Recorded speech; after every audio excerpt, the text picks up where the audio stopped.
Budget पर चर्चा का आखिरी दिन है। एप्रोप्रिएशन बिल और फाइनेंस बिल के साथ ही सारी औपचारिकताएं पूरी हो जाएंगी। पक्ष विपक्ष के लोग अपने में बात रख रहे हैं और मुख्यमंत्री जी भी उत्तर देंगे और आंकड़ों के जाल में घुमाने का प्रयास करेंगे। मेरा मानना है कि वैसे हर सरकार प्रयास करती है कि प्रदेश की जनता को मूलभूत आवश्यकताएं मिलें, स्वस्थ रहें, सुरक्षित रहकर अपना जीवन जी सकें, रोजगार के अवसर बढ़ें, सस्ता मकान मिले, उद्योग स्थापित हों व नवयुवकों को रोजगार मिले। लेकिन ये होगा कैसे? मैं आर्थिक विशेषज्ञ तो नहीं हूं, पर एक साधारण व्यक्ति के नाते मैं कह सकता हूं कि कर्जा उतना लिया जाता है जितना अपने समय काल में चुकाया सके। कर्जा लेते जाएं, ब्याज बढ़ता जाए, और तो क्या ब्याज के लिए भी कर्जा लेते जाएं तो व्यक्ति एक दिन दिवालिया हो जाएगा। यही हाल आज पूरे प्रदेश का हुआ है।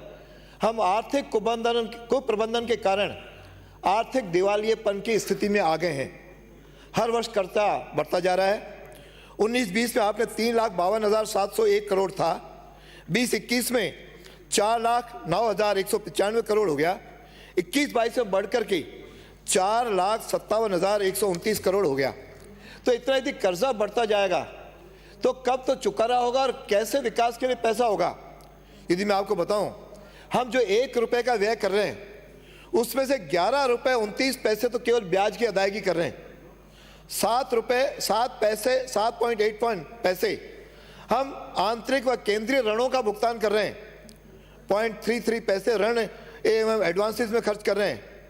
9.58 पैसा पूंजीगत परिव्यय में कर रहे हैं और अपने पास ब्याज अदायगी के बाद केवल 70.9 पैसे बचते हैं 1 रुपए में से, जिसके लिए रेवेन्यू एक्सपेंडिचर किया जाता है, और उसमें से भी अधिकांश वेतन और पेंशन के अंदर हमारा व्यय होगा। तो कैसे इतनी सारी घोषणाएं और विकास की यहाँ धरातल पर उतरेंगी, कागज के काम उतरेंगे? लेकिन आपके पास तो केंद्रीय योजनाओं की जो मैचिंग ग्रांट है उसका भी आपने पूरी तरह उस बजट में प्रावधान नहीं रखा। आपको जल जीवन मिशन के लिए 50% आपको देना है। शिक्षा में जो समसा के अंतर्गत आता है उसमें आपको 40% देना है, लेकिन वह पैसा नहीं से वो पैसा भी पड़ा रहता है और समय पर उसकी जो योजनाएं हैं वो जमीन पर नहीं आ पाती। ये क्यों नहीं हो पा रहा है? उसका कारण है कि पूरा रेवेन्यू कलेक्शन ही नहीं होता। आपका रेवेन्यू कलेक्शन होगा कैसे? ये तो अभी पिछले साल कोरोना की चर्चा हो रही थी। 19-20 के अंदर आपका बी था 73,742 करोड़, हुआ कितना एक्चुअल? 59,244 करोड़। ये 20-21 में हुआ। 20-21 का भी पूरा तो आंकड़ा आएगा, लेकिन आपने आरई में ही घटा दिया और 21-22 में आपने रखा है 90,049 करोड़ होगा। कैसे होगा? ये राजस्व घाटा 134% हो गया है। नतीजन राजकोषीय घाटा हमारे सिरोही वाले कह रहे थे ये तो हर होता रहता है, बढ़ता है, लेकिन आपका सीमा से बाहर जा रहा है। 33,922 करोड़ बढ़कर के 58,608 करोड़ हो गया है। यह जीडीपी का 6.12% है, जो कि आपको 3% के अंदर रहे। दूसरा, काफी रोना रो रहे थे केंद्र से पैसा नहीं मिलता। केंद्र का अनुदान व सहायता 109% उसमें वृद्धि हुई है। आंकड़े कह रहे हैं आपके, जो आपने इसका में दे रखे हैं टेबल में, और आप कह रहे हो मिलना नहीं है। राजस्व प्राप्तियों का पता नहीं, इतना कैसे होगा ये मुझे समझ में नहीं आता। रेवेन्यू कलेक्शन क्यों नहीं हो रहा है? इसके 2 ही कारण होते हैं, एक तो प्रशासन की लचरता और दूसरा भ्रष्टाचार। और प्रशासन पर आप पोस्टिंग कैसे करते? एफिशिएंट लोगों को तो पोस्टिंग देते नहीं हो, केवल मेरा और तेरा।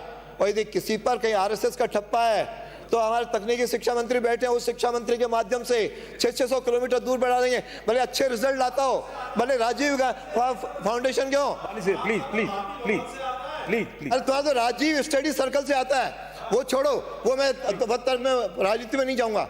मैं केवल इतना जरूर कहता हूं, आप यदि अच्छे योग्य लोगों को कलेक्शन पे जुटाओगे, अच्छे योग्य लोगों को जिनके रिजल्ट अच्छे हैं उसको अच्छी जगह रखोगे, तो आपका निश्चित रूप से कलेक्शन भी अच्छा होगा और आगे भी बढ़ पाओगे। लेकिन दूसरा, कितने एफिशिएंट हो, लेकिन आपका नहीं है तो आगे जाएंगे। और शिक्षा विभाग की मैं चर्चा तो मैंने ज़्यादा नहीं करूंगा। स्किल डेवलपमेंट, अच्छे बच्चे नहीं होंगे। स्किल यूनिवर्सिटी के क्या हाल है? वहाँ न तो कोई छात्र है न कोई फैकल्टी है, और राजस्थान में स्किल बना करके आप आगे बढ़ना चाह रहे हो। दूसरा है पोस्टों का खाली होना। पोस्टें खाली होंगी तो आपका रेवेन्यू कलेक्शन करेगा कौन? काम करेगा कौन? पोस्टें भरोगे नहीं ये हालत हर विभाग का आश्रय है। और बेरोजगार लोग, बेरोजगार में संख्या बढ़ती जा रही है और आप उसके अंदर कुछ कर नहीं पा रहे हो। क्यों? रेवेन्यू कलेक्शन नहीं होगा तो कहीं भी आय के साधन नहीं बनेंगे, आय नहीं बढ़ेगी तो खर्चा नहीं करोगे, खर्चा नहीं कर पाओगे तो कहीं आपका लोगों के जो बजट में आपने घोषणाएं की हैं वो पूरी नहीं होंगे। इसलिए शिक्षा व स्वास्थ्य सोशल वेलफेयर एक्टिविटीज़ हैं। इसलिए शिक्षा का क्या होगा? निःशुल्क साइकिल, लैपटॉप में 220 करोड़ में आपने कैंची मार दी। आपने दो भाषण क्या था, 22,000 स्कूल नए खोलेंगे भी कह रहे थे, आपने कितने खोले? एक भी नहीं। केवल हमारे समय आप क्रिटिसाइज करते रहे। आपने कहा zero harassment, zero tolerance, zero corruption, लेकिन है कहाँ? और फिर जब तक आप पदोन्नतियां समय पे नहीं करोगे तब तक कर्मचारी का आगे मन कैसे होगा काम करने का? आपके डीपीसी बाकी हैं, आपके पदोन्नतियां नहीं है, कर्मचारी कैसे करेंगे? इसलिए मेरा दूसरा है भ्रष्टाचार। भ्रष्टाचार है मेरा एक सुझाव है, शायद सभी लोग सहमत हो कि नहीं हो। जिसके पास आय से अधिक संपत्ति हो, चाहे वो आईएएस हो, चाहे आरएस हो, चाहे राजनेता हो, चाहे राजनीति में काम करना जनप्रतिनिधि हो, आय से ज्यादा जिसके पास संपत्ति है उसको सरकार जब्त कर ले, आपको खजाना का खजाना भर जाएगा। इसके लिए बड़ा दिल चाहिए। उसको यदि आप प्रयत्न करोगे तो निश्चित रूप से आगे बढ़ेंगे। इसके लिए मेरा आवश्यक है कि जो बोल्डनेस भी दिखाइए, आगे बढ़िए, ई गवर्नेंस की ओर बढ़ाइए। ये भ्रष्टाचार मुक्त शासन कहना आवश्यक है। हाँ, मैं तैयार हूँ, करिए। जिसके पास भी आय से ज्यादा संपत्ति हो, चाहे सदन का हो चाहे कोई बाहर का हो, उसकी यदि आप दूसरा मेरा है आसन की तरफ भैया, आप इनवाइट मत करिए आप उनको। सभापति महोदय, अलाउ नहीं करूंगा मैं। सभापति महोदय, दूसरा हमारे मुख्यमंत्री कहते मैं गांधीवादी हूं, उनके नाम पर वोट भी बटोरेंगे, लेकिन जब शराबबंदी की बात आएगी तो कौन रेवेन्यू के खातिर सिद्धांतों के साथ भी समझौता करने में पीछे नहीं रहते। तो लिखा रहता है शराब पीना स्वास्थ्य के लिए हानिकारक है, लेकिन उसे बढ़ाने और टारगेट देने में सबसे अग्रणी रहेंगे। चाहे 10 साल हो जाए, मैं कह रहा हूँ आय के साधन बढ़ाने के लिए आवश्यक है कि आपको कहाँ कहाँ संपत्तियां पड़ी हैं उसकी जानकारी करें, बेकार हैं उसको जरा उससे आय बढ़ाएं।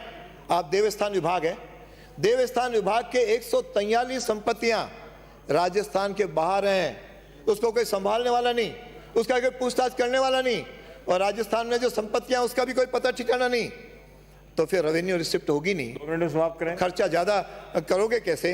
बेरोजगारी में कुछ नहीं, बेरोजगारी में ज्यादा नहीं करता। और कह रहे हो केवल केंद्र से नहीं बनता, आपको डिविजिबल पूल में पहले 2.31% मिलता था, अब 2.45% मिल रहा है। टोटल टैक्स रेवेन्यू में 5.5% से आपको 5.98 हो गया, राजस्थान का हिस्सा बढ़ा है। और आप खर्चा कहाँ कर रहे हो? आप बड़ी बड़ी डींगे तो हाँकते हो, लेकिन आपने रूरल डेवलपमेंट, स्वच्छ भारत मिशन में 1200 करोड़ का प्रोविजन 2021 के आरी में था, वो आपने कर दिया 795 करोड़। वाटर सैनिटेशन में आपका नहीं, आपका था 3891.12 करोड़, आपने कर दिया 3709 करोड़। और तो वेलफेयर ऑफ SC, SC और OBC की बहुत बड़ी बातें होती हैं, उसका बजट था 1979 करोड़, आपने इस बार कर दिया बी के अंदर। आगे एक्चुअल में और कितना खर्च होगा? 1934 करोड़। निःशुल्क जांच बढ़ाएंगे, बजट आपने घटा दिया, 318.2 करोड़ था 2021 के आरी में, और इस बार कर दिया 242.16 करोड़। यानी इस प्रकार का। और तो और एग्रीकल्चर में बड़ी बड़ी बातें हो रही थी। एग्रीकल्चर में 2021 की आ रही थी 13,782 करोड़, और आपने 21-22 में बी कितना किया? 11,809 करोड़। यानी कृषि में भी घटा दिया। तो बाकी आप कृषि के बाद क्या कर रहे हो? यानी केवल यहाँ पे लोगों को अपने आंकड़ों के जाल में और मीठी बात करते हैं, क्यों क्वेश्चन पूछ नहीं सकते हैं दल के नेता से, इसलिए आप केवल आंकड़े देख करके सदन में आप बिल तो पारित हो जाएगा, और निश्चित रूप से होना भी चाहिए, संवैधानिक मर्यादाएं व्यवस्थाएं। लेकिन आपका पूरी तरह बजट में जब तक आय के साधन नहीं बढ़ाओगे तब तक आप एक्सपेंडिचर कर नहीं पाओगे। आज इस कॉलेज खोल दिए, कॉलेज में प्राध्यापकों का कोई प्रोविजन नहीं, तो इस प्रकार की जो स्थिति पैदा हुई है, न अच्छे शिक्षक तैयार होंगे, न अच्छे विद्यार्थी तैयार होंगे, न स्कूल खड़े होंगे, केवल अपने बांधे रखने के लिए, वोट की राजनीति के लिए नए नए कॉलेज खोलते जाओगे, नई नई घोषणाएं करते जाओगे। और इस तरह तो आय यदि बढ़ानी है तो खनिज के व्यवस्था करें, इंडस्ट्रीज को ठीक करें, इंडस्ट्रीज का वातावरण ठीक करें, लॉ एंड ऑर्डर ठीक होगा तो इंडस्ट्रीज भी आएंगी। और सारा और इंडस्ट्री बढ़ाने के एक वाक्य कहता है, इंडस्ट्री बढ़ाने के लिए आप सस्ता कर्जा दो, बिजली सस्ती रखो, तो निश्चित रूप से इंडस्ट्रीज भी आएंगे, तब जाकर के काम होगा। नहीं तो राजस्थान इस प्रकार की बजट पारित करेगा, धरातल पर कुछ आएगा नहीं। धन्यवाद।